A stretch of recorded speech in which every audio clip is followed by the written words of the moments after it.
grow in spiritual development.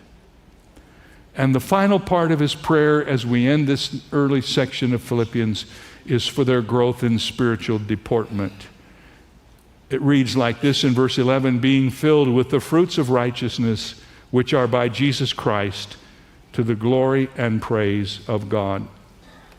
Now, some of you who are as old as I am will remember this. But when I was going to school as a young man, we had two little sections on our report card. One section of the report card was for your grades, but there was another section that was called deportment, your deportment grade. I learned early on I could get straight A's, but if I messed up on the deportment grade, I was in a big trouble when I got home.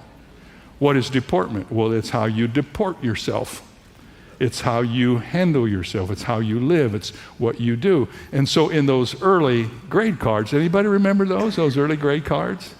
You got a grade for your academic doings and you got a grade for your deportment. My parents were usually more concerned about deportment than they were about academics, because the grade on deportment told them if I was behaving myself in class. And Paul wanted the believers in Philippi to get high marks in deportment. In fact, he prayed that their hearts and their lives would produce a rich spiritual harvest. If their roots were in Christ Jesus, then the harvest would be the fruit of righteousness.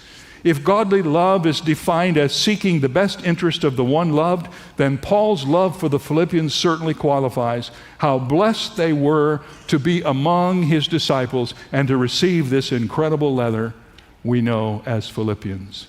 As wonderful as the introduction is, it's only the beginning.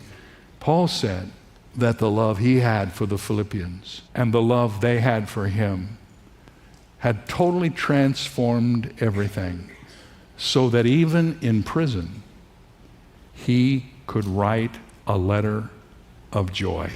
And that kind of joy that survives the worst that life can throw at us is the goal of the Christian life. Jesus said he wants us to have his joy, and that joy is at our grasp if we will walk in the Spirit and in faith.